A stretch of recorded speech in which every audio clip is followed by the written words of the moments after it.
ଚାଲନ୍ତୁ ଆଜି ଗୋଟେ ଖାସ୍ ଜାଗା ବୁଲି ଆସିବା, ଯେଉଁ ଜାଗା ସହ ଶ୍ରୀକୃଷ୍ଣଙ୍କ ଜୀବନର ଶେଷ କାହାଣୀ ଜଡ଼ିତ।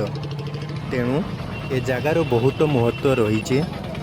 ଏ ଜାଗାର ନାମ ଶ୍ରୀ ଭାଲକା ତୀର୍ଥ ଧାମ। ଭଲ୍ ଶବ୍ଦର ଅର୍ଥ ବାଣ ବା ଧନୁତୀର। ଶ୍ରୀକୃଷ୍ଣଙ୍କୁ ଏହି ଜାଗାରେ ତୀର ଲାଗିଥିଲା, ସେଥିପାଇଁ ଜାଗାର ନାମ ଭାଲକା ରଖାଯାଇଛି।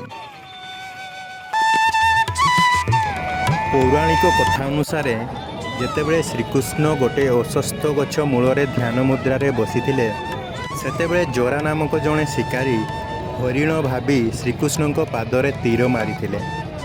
ଇଏ ହେଉଛି ସେହି ପବିତ୍ର ଜାଗା। ଏଇଠି ଭଗବାନ ଶ୍ରୀକୃଷ୍ଣ ତାଙ୍କ ଜୀବନର ସବୁ ଲୀଳା ସାରି ଦେହତ୍ୟାଗ କରିଥିଲେ। ଆପଣ ଜାଣି ଆଶ୍ଚର୍ଯ୍ୟ ହେବେ, ଶ୍ରୀକୃଷ୍ଣ ଯେଉଁ ଗଛ ମୂଳରେ ବସିଥିଲେ ସେ ଗଛ ଆଜି ବି ରହିଛି। ପ୍ରାୟ 5000 ବର୍ଷରୁ ବେଶୀ ହେବ ବୋଲି ପୂଜାରୀ କହିଲେ। ଅପେକ୍ଷା କରନ୍ତୁ, ସେ ଦିବ୍ୟ ଅଲୌକିକ ଗଛକୁ ଦେଖିବା, ଆଉ ଜରା ଶିକାରୀ ଯେଉଁ ଜାଗାରୁ ଧନୁତୀର ମାରିଥିଲେ ସେ ଜାଗାକୁ ବି ଯିବା।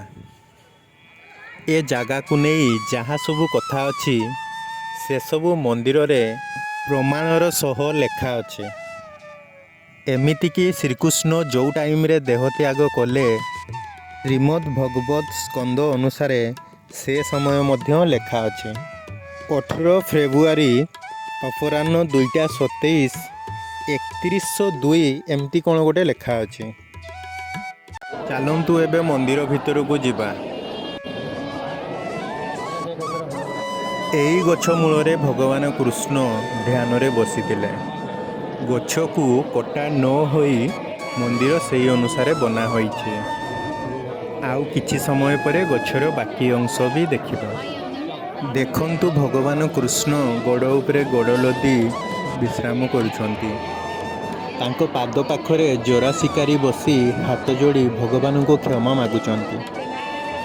ଇଏ ବି ଶ୍ରୀକୃଷ୍ଣଙ୍କ ଗୋଟେ ଲୀଳା।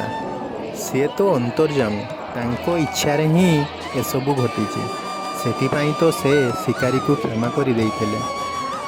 କାହିଁକିନା ସେ ଜାଣିଥିଲେ ଇଏ ଶିକାରୀ ଜଣକ ଆଉ କେହି ନୁହେଁ, ବଳିଙ୍କ ଅବତାର।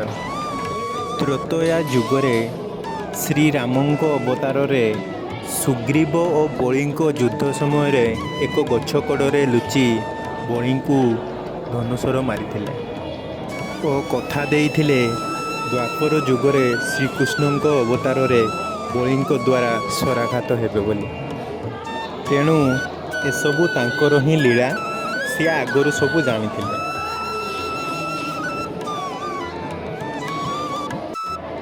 ଦେଖନ୍ତୁ, ଏଠାରେ ଭଗବାନ କୃଷ୍ଣଙ୍କର ଆଉ ଏକ ବାଲ ଗୋପାଳ ମୂର୍ତ୍ତି ରହିଛି।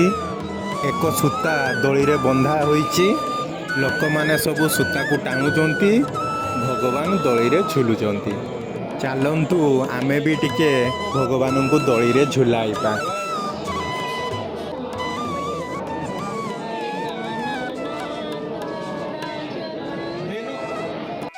ଇଏ ପୋଖରୀ ମନ୍ଦିରର ବାମ ପାର୍ଶ୍ୱରେ ଅଛି। ଆପଣମାନେ ବି ଆସନ୍ତୁ, ବୁଲି ଯାଆନ୍ତୁ। ଏ ଭିଡ଼ିଓଟି ଏତିକି ଥାଉ। ନେକ୍ସଟ ଭିଡ଼ିଓରେ ଦେଖିବା ଜରା ଶିକାରୀ ଯେଉଁ ଜାଗାରୁ ଧନୁତୀର ମାରିଥିଲେ।